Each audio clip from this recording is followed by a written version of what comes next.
curious to get your thoughts on the NCAA rule yesterday that the regionals will be decided on May 10th, 3 weeks before the season's over. Yeah, I mean, for me, I'm not on the committee. None of our coaches are on the committee. None of our players are on the committee. So um, the game is the games we play, but I'm just referring to the game of baseball. Will tell you what you are, and right now we're a team that scraps a little bit and finds a way to win a decent amount of games, but we still haven't played our best baseball. And if they're going to make that announcement, that's good for the teams that find out that maybe they're hosting or there's a neutral site close to their field. But really, all it can do is interfere with your thoughts for the games that follow. So, the teams that are going to play the best at the end of the year are the ones that are going to go on a run in the postseason. So, we want to keep climbing, and that'll be including the games that follow that date. So, it's not really a landmark date for us. Heck, I know sometimes they announce a thing right in the middle of the SEC tournament, and one of the teams that gets announced is playing. And now all of a sudden the coach is like, gosh, how am I going to keep my guys focused or whatever? So I think let committees be committees, and ball players need to be ball players, and everything will work out the way it's supposed to. We'll go Ben, then Wes, and then Gustavo. Yeah, Tony, just what have you seen from Steenstra and Booker as they've kind of ramped up here lately and received more and more opportunities and taken advantage of those opportunities? Did you see something change from them start to season to now, or do you think they just kind of took advantage of their opportunity? Booker is immensely different than what he was during the fall. I think when the season started, we all felt like we had a different player. He was much more well-rounded and more mature, but then he kind of ratcheted that up even more so as we started playing some games. Handled things we asked him. He was good in the dugout. He's much more trustworthy on the bases and defensively. But for him, in order for him to be his best, he needs to find some consistency in his personality, and again, needs to be mature. Now, if you're talking about just walking down the street, he's probably more mature than 95% of the people on campus. But I'm talking about how he handles at bats, in his work, in adversity, and things like that. It's a different style, when we're talking about the game of baseball. And then for Steenstra, I mean, his body has put on a lot of weight and strength. He's almost kind of changed his swing. It's much flatter through the zone. Whereas when he was hitting 9-hole at a junior college, it was in and out of the zone pretty quick. He was dealing with that long frame and trying to control it, and didn't have a lot of strength to do so. So I just think he's completely evolved as an offensive player and as just an athlete in general. I mean, he's got an opportunity to be a huge person that moves very, very well. He's always had those movements, but not that frame that you're seeing right now. And that's affected the offensive side of the ball. Now, defensively, we trust him at those two positions. There's been some situations where he needs to get into those length, the length he has a little bit, needs to get a little lower and grind out some plays like some of our other guys did. But, it's been exciting to watch his progression as a player. And I think we're a long way from finding the final product before he leaves Tennessee.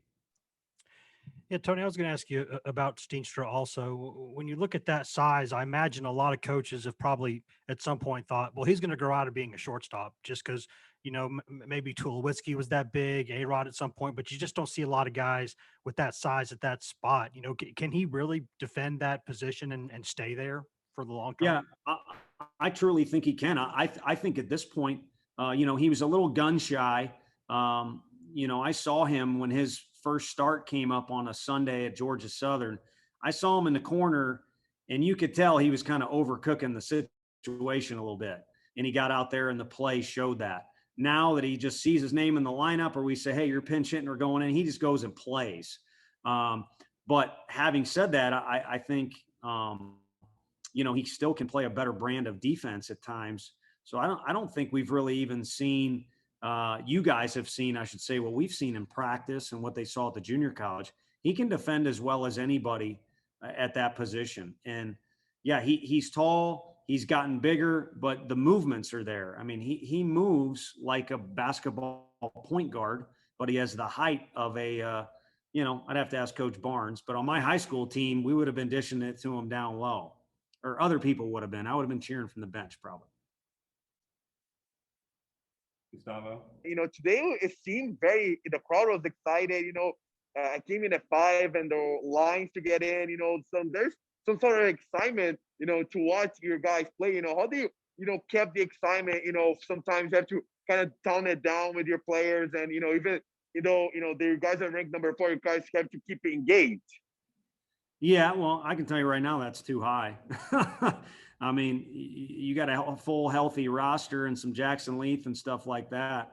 But I think they know who they are, and I think they also know what they're capable of.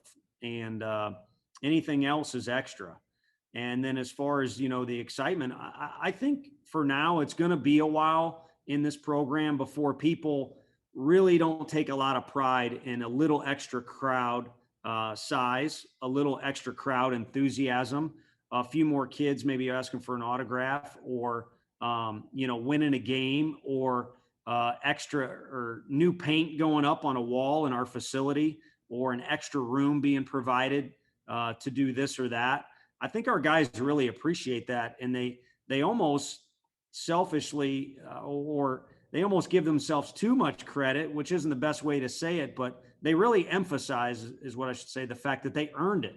So from where we started, it certainly wasn't at the bottom, but what's gone on the last few years, I think has been a significant amount of changes, and our kids really take pride in the fact that they're the ones that stirred that up, is the cleanest way I can say it. So I think they relish in it a little bit, and they've done a good job of keeping their focus to this point. And if they don't, then the coaches will, wrangle them in a little bit. All right, we'll do 2 more, guys. We'll go to Madison next, and then we'll finish with Mike. Hey, Coach, you just kind of touched on it a little bit, but tonight's win moves y'all to 25-5 on the season, which is the program's best record through 30 games since 2004. What is separating this team right now, X's and O's wise, or maybe locker room chemistry, from teams in the past? Well, I think a big thing you saw on display tonight, the unselfishness. There's no way that many guys can contribute to a win unless there's a good environment. I've seen it when it's different, when guys are hoping other guys fail, or not passing on information to a guy because they're wrapped up in their own performance, or they're not in the game, or they are in the game. So I think there's a sense of community in our facility, which now we can move a little more freely around here and put in a little bit more regular life, or whatever you want to call it. And they've kind of created that sense of community. Some people might write about culture or whatever, but it's been induced by the players we've had here the last 2, you could even argue 3 years of there's a high level of unselfishness, and they seem to understand the right things to celebrate around here. And some of it's, just being a good teammate, having the right effort, communicating things, and they applaud that, and it just kind of reinforces it and then snowballs in the right direction. So those things have led to us having that type of record. Again, we really liked our roster coming into the year. I think it could have been one of the best in the country, but it's not going to be, top 10 of as far as firepower goes. It's just not. And now, like some other teams like Alabama we just played, we're both missing a few of the pitchers we really would have liked to have thrown during that weekend. But these guys have made do and have found a way to win games with some guys banged up, some hitters not performing as well as they can, us being a little short in some other areas, by kind of rallying together. And the whole sum is greater than the parts type of thing is certainly applying right here to the guys in orange. I'm going to stick with the theme of the rest of the press conference with Steenstra. At this point, when Liam's back, as Logan played himself into a place where he's going to DH, get a spot start at first, maybe. I mean, is he a guy that you're going to find a way to get in the lineup now at this point? Yes. I mean, as long as he's going to give us competitive at bats, which has been his theme. I mean, now it's, as of late, he's impacting the baseball better than he did in the fall. But the thing he's the son of a coach. You always get a good at bat with a good mindset, certainly welcoming any kind of team approach needed in the situation. So that fits our style more than anything. If you look at the statistics, the way it's kind of, emerged as our team image, the way it's going for us is, we have competitive at bats and stuff seems to go our way. That really is our style. So he fits it.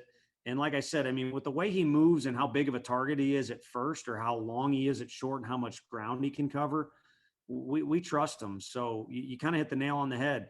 Spot start, DH, pinch hit, pinch run. I think how well he runs the bases is underrated and is a stolen base threat. So we feel like we found a weapon there, but I kind of revert back what I told the guys in the team huddle and what I said earlier here. He doesn't give us all the answers we need. We're still looking for other options to kind of walk into a series or hopefully head into the postseason and say, here's our chess piece for this. And we've got a lot for opponents to deal with. Thanks, Coach. Thanks, guys.